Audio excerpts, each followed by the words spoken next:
ሴት ልጅ ከሃዲ አይደለችም። ሴት ልጅ በችግር ጊዜ ጥላ አትሄድም።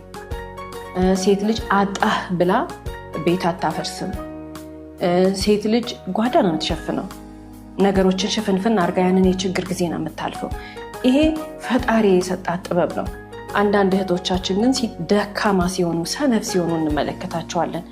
ባልየው ገንዘብ ሲያጣ ብን ብለው የሚጠፉ፣ ባልየው ሲታመም ብን ብለው ሲጠፉ የሴትነት ክብራቸውን ያጡት እንጂ ሌላ ነገር አይደለም።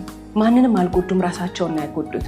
የሴትነት ጥበባቸውን የጠፋባቸው፣ የሴትነት ዕውቀታቸውን ያልተጠቀሙት እንጂ መልካም ነገር አይደለም፣ የብልጥ ስራ አይደለም። ይሄ ምንድነው? ይሄንን ያክልስ መካካድ ከሴት ልጅ የሚጠበቅ ነገር አይደለም። በዚህ አይነት ሀሳብ ውስጥ ያሉ እህቶች መረጋጋትና ማሰብ መቻል አለባቸው።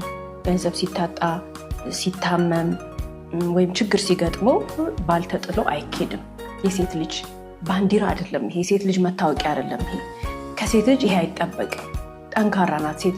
ችግሩን ዋጥ አርጋ ነገሩን ተሻግራ ነው የምትሄደው። አይ ወንድ ቢሆን ጥሎ ይሄዳል፣ ምን አገባን እኛ ስለሱ? ምን ስለሱ አናወራም። እኛ የምናየው የእኛን ጸጋ ነው። እኛ የምናየው የእኛን በረከት ነው። እኛ የምናየው ፈጣሪ የሰጠንን ጥበብ ነው እንጂ ወንድ እንዲህ ነው የሚያደርገው፣ ሴት እንዲህ ነው የምታደርገው እያልን ፉክክር ውስጥ አንገባም። እኛ ራሳችንን ሆነን ነው የምንቀርበው።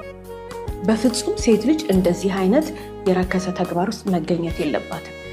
ባሏ ገንዘብ ስላጣ ወይም ባሏ ስለታመመ ዛሬ ቤቷ ሻንጣዋን እያስተካከለች ያለች ልትወጣ፣ ንብረት እየቆጠረች ያለች ልትካፈል እህት ልብ ማለት አለባት። አይደረግም እንደዛ።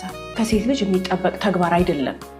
እና በዚህ መንገድ የሄደች ሴት ደግሞ አንድ ለምሳሌ በቃ ለምልክት እንኳን ወይም ለምስክርነት ወጥታ የተሳካላት ካለች እኛ እንቀጣለን። እኔ እቀጣል። ማንም አይሳካለትም።